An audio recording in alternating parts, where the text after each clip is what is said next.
Good morning, ladies and gentlemen, my name is Napoleon and today we're back with another Enlisted video, and today we're going to be doing some Gold Order weapon suggestions, and when I mean some, I mean 5.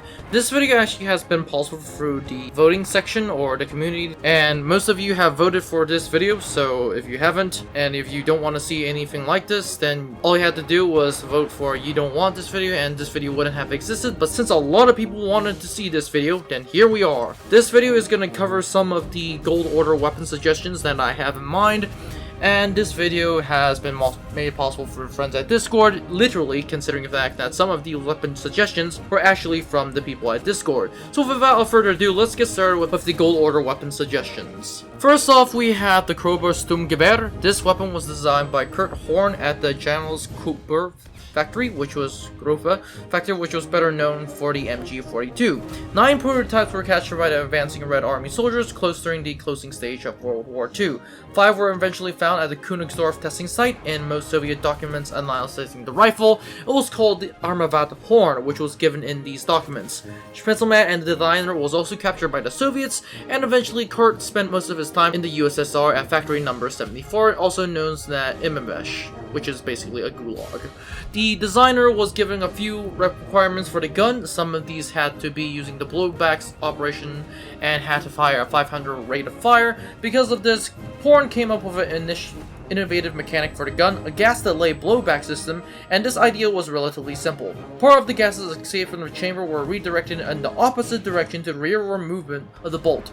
This pressure pushed against the piston connected to the bolt itself, and then decentralizing the rearward movement of the latter. This method of operation allowed Horn to reduce the weight of the bolt to 0.8 to 0.9 kilograms. A similar idea was used by Carl Beisenstein in the VG-15 rifle, although it didn't work as planned. As of today, there are only 3 of these Grufa Sturmgewehrs that exist, and one of them is actually in a museum. But that said, the Grufa Sturmgewehr, I believe, is a good addition to Enlisted, to be exact, Enlisted Berlin, and to be exact, Axis Berlin. Because this is a very special weapon.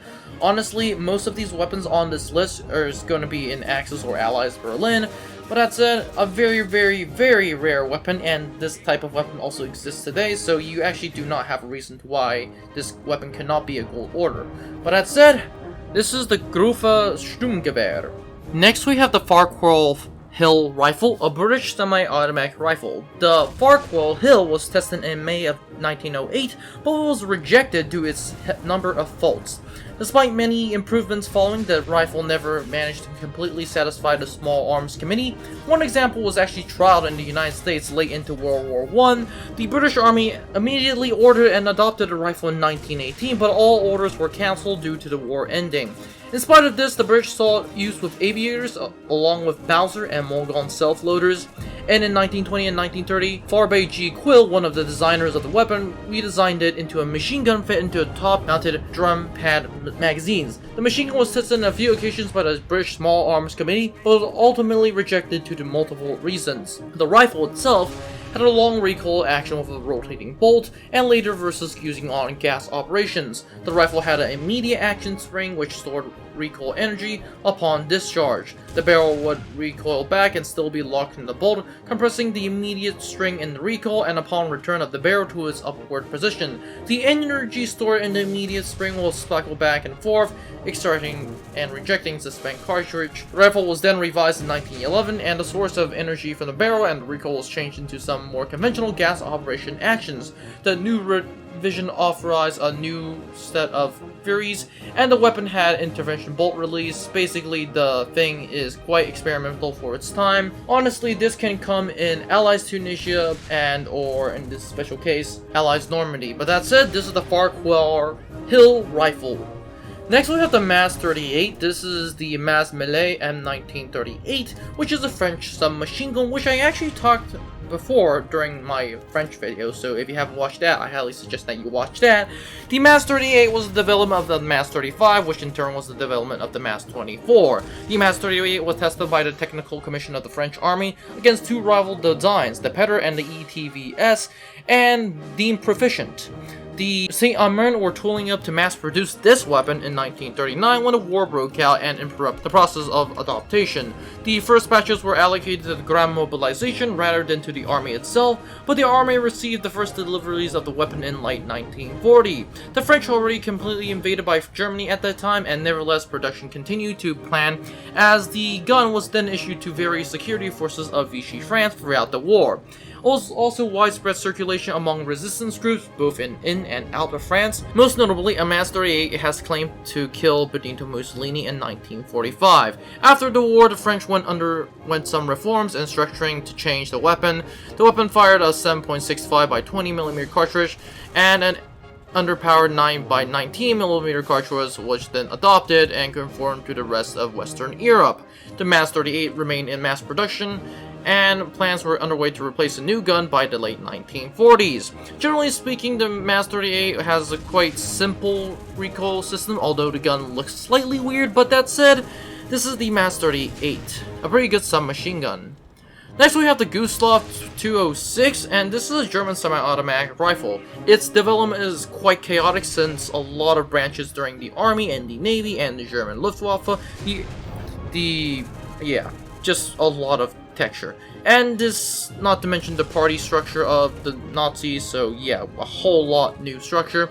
This led to Walter and Mauser companies competing and wanting for the development of the Gewehr 41. That said, the Gluserwolf also had produced a number of designs and continued trials by political degree. This led to the Gustav 206, which is a largely sheet metal rifle with a gas piston operating system and an unusual vertical traveling locking block akin to the 94 Nambu and the Binghamton 910, which was also used as the Arsenal Strike 1 rifle. The rifle is a semi-automatic only, although it sounds like selected multiple rounds were fired during the firing session, somewhat like the MG13, which also used the MG13 box magazines, cut down to 25 rounds to 10 rounds capacity for this example. The rifle may have been related to Gustav, a commission for the Luftwaffe FG-42 program, but all trials of the weapons seems to indicate that it failed to meet the design criteria of the Luftwaffe. The Gustav Model 206 is relatively unknown even at that point, but it is quite an interesting rifle, and I do believe this weapon and the Mass 38 can be easily added to either Berlin or Normandy Axis and allies, depending on which weapon the gun is. But that said, this is the Gustav 206. Let's move on to the Ortika 1941. The Ortika Model 1941 submachine gun was designed by 1941 by Romanian officer Martin Ortika, possibly with the help of the Czech armed designers, which entered Romanian service in 1943 and manufactured in CMC Kirky factory. Instant development required of this weapon appeared in 1938, with manufacturers either with a fixed wooden stock or a fixed folding belt butt. The Ortika submachine gun served in Romania until early 1970s, which was replaced by the Romanian version of the AK-47. The Ortika 1941 submachine gun is a blow-black operated weapon which fires from an open bolt. This literally looks so similar to the M1 Beretta, but there's actually not a lot of information on this weapon compared to the M1 Beretta, so my guess is that it wasn't actually a copy, but they came up with their own design, or it was a copy and they didn't come with their own design. But as said, the system is more expensive and the hammer cannot fire the pin before the action is closed, meaning that this is actually quite similar to the M1 Thompson and 1A1 Thompson. The charging handle is the left side of the receiver and did not move on the gun when fixed, and early models even had a cross button type safety manual in front of the trigger guard and a sliding firing mod selector placed vertically on the right side of the gun. The Ortika M1941 submachine gun was then fitted with wooden carbine stocks and it had an adjustable rear sight marked up from 100 to 500 meters. And that is all it for today in terms of gold order weapon suggestions. Don't forget to like, subscribe, and join the Discord, and if you want to see another one of these videos, which I actually do have planned, feel free to like, subscribe, and comment in the video down below. But that said, have a great day guys, and I'll see you in the next one. Now before you leave, I would like to thank you very much for watching this video. I would be honored if you could like and subscribe to the channel. Remember, more videos are coming out, so it is a good idea to click on that notification button.